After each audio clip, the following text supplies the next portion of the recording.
اللہ رب محمد صلی اللہ علیہ وسلم نحن عباد محمد صلی اللہ علیہ وسلم اللہم رب اشرح لی صدری ویسر لی امری واحلل عقدۃ من لسانی یفقہوا قولی۔ بسم اللہ الرحمن الرحیم۔ باب الولی والکفو۔ یہ باب ہے ولی اور کفو کے بارے میں۔ ولی کا لفظی معنی ہوتا ہے دوست، مگر یہاں ولی کا معنی دوست نہیں ہے، بلکہ ولی کا معنی یہاں کیا ہے؟ وہ لوگ جن کا قول غیر پر نافذ ہو۔ ولی وہ ہے جس کا قول دوسرے پر نافذ ہو، ٹھیک ہے نا؟ اور کفو کا معنی کیا ہے؟ کفو کا معنی تھا برابری، مساوات۔ یہ کفاءت سے مشتق ہے، برابری۔ مگر یہاں کفو سے مراد کیا ہے؟ مرد عورت سے نسب وغیرہ میں اتنا کم نہ ہو کہ اس سے نکاح عورت کے ولیوں کے لیے شرمندگی کا سبب ہو۔ شرمندگی کا قانون شریعت حصہ دوم صفحہ 76 میں ملاحظہ کر لیجئے گا اس کا معنی، ٹھیک ہے؟ دوسری بات، کفو میں کفاءت میں صرف مرد کی کا اعتبار ہے۔ عورت اگر کم درجے کی ہے تو اس کا کوئی اعتبار نہیں ہے، سمجھ رہے ہیں؟ باپ دادا کے علاوہ کسی اور ولی نے نابالغ لڑکے کا نکاح غیر کفو سے کر دیا تو صحیح نہیں، اور اگر بالغ اپنا خود نکاح کرنا چاہے تو غیر کفو سے کر سکتا ہے۔ عورت کی طرف سے اس صورت میں کفاءت معتبر نہیں۔ پورے مسائل کو آپ پڑھنے والے ہیں انشاءاللہ۔ اور ساتھ میں یہ بھی یاد رکھیے کہ کفاءت میں 6 چیزوں کا اعتبار ہے۔ کتنی چیزوں کا؟ ایک قانون شریعت میں دیکھ لیجئے گا بہار شریعت وغیرہ کے حوالے سے۔ نمبر 1 نسب، نمبر 2 اسلام، نمبر 3 حرفہ یعنی کاشتکاری، نمبر 4 حریت، نمبر 5 دیانت، اور نمبر 6 مال۔ سمجھ رہے ہیں آپ؟ یہ 6 چیزوں کا اعتبار ہے۔ بجائے اس کے متعلق مزید مسائل آپ قانون شریعت بہار شریعت وغیرہ میں دیکھ لیجئے گا۔ یہاں کیا لکھا ہے؟ نفذہ، اچھا اس میں ولی اور کفو کا باب ہے یہ، مگر دونوں طرف کنارے میں خود حاشیہ لگایا، جس کا مطلب یہ ہے کہ اس میں وکیل کا بھی تذکرہ ہے۔ وکیل کا تذکرہ اس لیے ہے کہ وہ من وجہ ولی ہے، وکیل من وجہ ولی ہے، اس لیے اس باب میں وکیل کا بھی تذکرہ ہوگا۔ نفذ نکاح حرۃ مکلفۃ ولو من غیر کفو بلا ولی ولہ الاعتراض ہونا، ولہ الاعتراض ہونا۔ جائز ہے نکاح آزاد عاقلہ بالغہ عورت کا۔ کیا ترجمہ کریں گے؟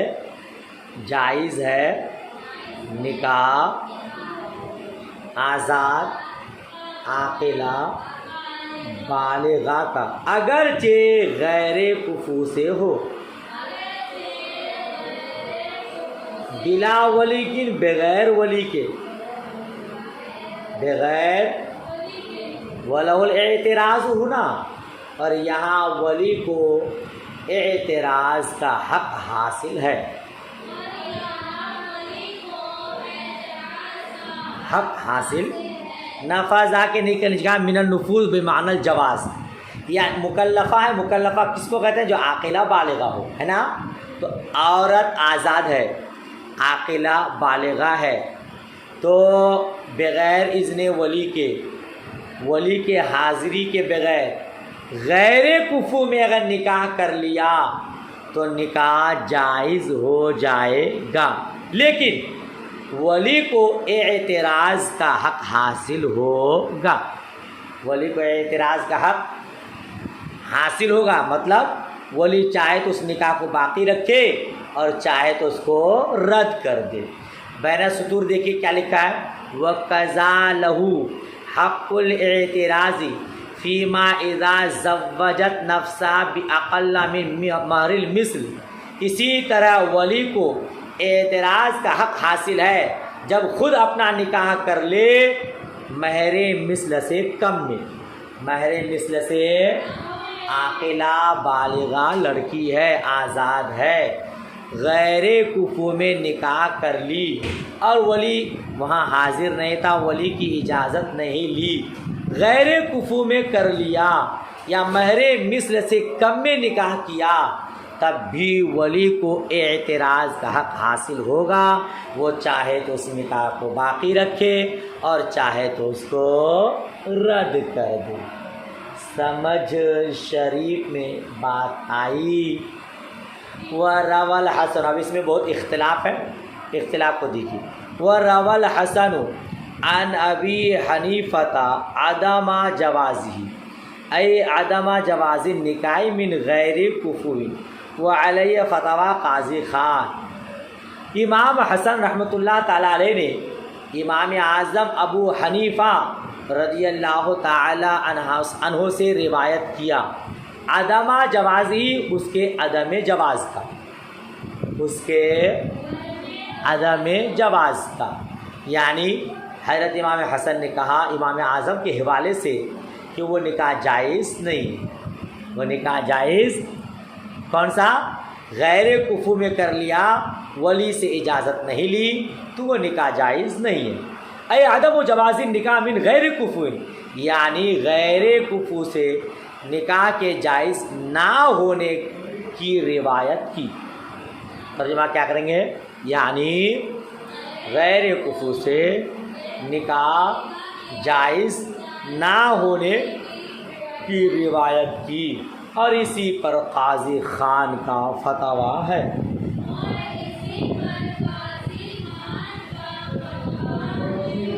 ٹھیک ہے، اسی پر قاضی خان کا فتویٰ ہے کہ اگر غیر کفو میں کیا، ولی سے اجازت نہیں لی تو وہ نکاح جائز نہیں ہوگا۔ اعلم ان الحرۃ العاقلۃ البالغۃ اذا زوجت نفسها، سنو بے شک آزاد عاقلہ بالغہ جب خود نکاح کر لے، جب اپنا نکاح خود کر لے، اوپر لکھا بغیر اذن الولی، بغیر اذن ولی کے، عاقلہ آزاد عاقلہ بالغہ جب اپنا نکاح خود کر لے، یعنی ولی کی اجازت کے بغیر۔ اچھا، آزاد کی شرط ہے، اگر لونڈی باندھی ہے تو پھر اس کو اجازت نہیں ہے نا۔ فعند ابی حنیفۃ، صفحہ پلٹنا پڑے گا، فعند ابی حنیفۃ و ابی یوسف ینعقد، تو امام اعظم ابو حنیفہ اور امام ابو یوسف رحمہم اللہ کے نزدیک نکاح منعقد ہو جائے گا۔ امام ابو یوسف کے نزدیک یعنی شیخین نا، شیخین کے نزدیک نکاح منعقد، ہاں آزاد عاقلہ بالغہ ہے، ولی کی اجازت کے بغیر اس نے نکاح کر لیا تو شیخین فرماتے ہیں نکاح منعقد ہو جائے گا۔ وفی روایت عن ابی یوسف رحمۃ اللہ علیہ لا ینعقد الا بولی، اور امام ابو یوسف رحمۃ اللہ تعالی علیہ کی ایک روایت میں ہے کہ ولی کی اجازت کے بغیر نکاح منعقد نہیں ہوگا، نکاح منعقد نہیں ہوگا الا بولی کی، مگر ولی کی اجازت سے۔ اس طرح بھی ترجمہ کر سکتے ہیں، ٹھیک ہے۔ تو ایک روایت میں تو امام اعظم ابو حنیفہ رحمۃ اللہ علیہ کے ساتھ ہے، اور ایک روایت میں تنہا ہے کہ نہیں ہوگا۔ وعند محمد رحمۃ اللہ علیہ ینعقد موقوفا علی اجازت الولی، اور امام محمد رحمۃ اللہ تعالی علیہ کے نزدیک نکاح منعقد ہوگا ولی کی اجازت پر موقوف ہو کر، ولی کی اجازت پر، یعنی نکاح تو ہو جائے گا مگر ولی کی اجازت پر موقوف ہوگا۔ ولی اگر کہہ دیا کہ ٹھیک ہے تو ہو جائے گا، اور ولی اگر رد کر دے تو پھر رد ہو جائے گا۔ سمجھ شریف میں بات آئی۔ وعند مالک والشافعی رحمۃ اللہ تعالی علیہ لا ینعقد بعبارت النساء، اور امام مالک رحمۃ اللہ علیہ اور امام شافعی رحمۃ اللہ علیہ کے نزدیک عورت کی عبارت سے نکاح منعقد ہی نہیں ہوگا۔ امام مالک رحمۃ اللہ علیہ اور امام شافعی رحمۃ اللہ علیہ کے نزدیک عورتوں کے الفاظ سے نکاح منعقد ہی نہیں ہوتا ہے۔ اس اختلاف کو تھوڑا سمجھیے قریب سے۔ آپ نے اصول الشاشی میں پڑھا ہے کہ امام شافعی علامہ کے نزدیک بغیر اذن ولی کے نکاح نہیں ہوگا، ہے نا؟ بغیر اذن ولی کے۔ ان کی دلیل ام المؤمنین حضرت ماں عائشہ صدیقہ رضی اللہ تعالی عنہا کی مرفوعاً روایت ہے۔ ام المؤمنین حضرت ماں عائشہ صدیقہ رضی اللہ تعالی عنہا نے فرمایا ایما امرأۃ نکحت بغیر اذن ولیہا فالنکاح ہوا باطل فالنکاح ہوا باطل فالنکاح ہوا باطل۔ حضرت ماں عائشہ صدیقہ رضی اللہ تعالی عنہا نے فرمایا جو عورت اپنا نکاح بغیر اذن ولی کے کر لے، جو عورت اپنے ولی کی اجازت کے بغیر نکاح کرے تو اس کا نکاح باطل ہے، اس کا نکاح باطل ہے، اس کا نکاح باطل۔ اس حدیث کی وجہ سے وہ لوگ کہتے ہیں ولی کی اجازت کے بغیر نکاح منعقد نہیں ہوگا۔ اور آپ نے اصول الشاشی میں پڑھا، اسی حدیث سے پھر امام اعظم ابو حنیفہ رحمۃ اللہ علیہ اور احناف یہ دلیل بیان کرتے ہیں کہ حضرت ماں عائشہ صدیقہ رضی اللہ تعالیٰ، اسی حدیث نہیں بلکہ حضرت ماں عائشہ ہی کی حدیث ہے کہ آپ کے بھائی حضرت عبد الرحمن رضی اللہ تعالیٰ کہیں گئے ہوئے تھے، آپ نے اپنی بھتیجی کا نکاح کر دیا، اور جب حضرت عبد الرحمن تشریف لائے تو آپ کو بڑا اچھا نہیں لگا، مگر پھر یہ کہ چلو میری بہن نے کیا ہے تو مجھے منظور ہے۔ ولی حضرت عبد الرحمن تھے، حضرت ماں عائشہ نے ان کی اجازت کے بغیر اپنی بھتیجی کا نکاح کر دیا اور نکاح منعقد ہو گیا، جس سے یہ سمجھ میں آ رہا ہے کہ بغیر اذن ولی کے نکاح منعقد ہو جائے۔ سمجھ رہے ہیں آپ؟ دوسری دلیل یہ کہ رب نے فرمایا حتیٰ تنکیحا زوجن غیرہ، تنکیحا فعل مؤنث ہے نا، صیغہ مؤنث ہے کہ یہاں تک کہ عورت دوسرے سے نکاح کر لے، تو یہاں فعل کی نسبت عورت کی طرف ہے، فعل کی نسبت، اس کا مطلب یہ ہوا کہ عورت اگر نکاح کر لے تو نکاح ہو جائے گا۔ بات سمجھ شریف میں آ رہی ہے؟ پھر آپ نے پڑھا امام محمد نے فرمایا موقوف ہوگا۔ دیکھیے عقل اور قیاس بھی یہی کہتا ہے کہ عورت اگر نکاح کر لے بغیر اذن ولی کے تو نکاح ہو جائے گا، نکاح ہو جائے گا، چونکہ عاقلہ بالغہ عورت کو اپنے اوپر اختیار ہے، وہ اپنے مال میں تصرف کر سکتی ہے، تو شوہر کا انتخاب بھی کر سکتی ہے۔ اب اگر کچھ کمی بیشی ہو تو ولی کی اجازت پر اس کو موقوف رکھا جائے گا، لہذا ولی دیکھے گا کہ بہتر ہے تو ٹھیک، اور اگر نہیں ہے تو رد کر دے گا۔ سمجھ شریف میں بات آئی؟ مگر امام شافعی اور امام مالک فرماتے ہیں کہ عورت کے الفاظ سے نکاح ہوگا ہی نہیں۔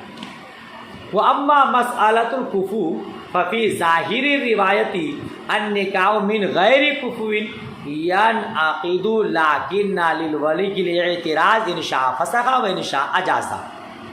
اور کفو کا مسئلہ، لیکن کفو کا مسئلہ تو ظاہر روایت میں ہے، ظاہر کہ غیر کفو سے بھی نکاح منعقد ہو جاتا ہے.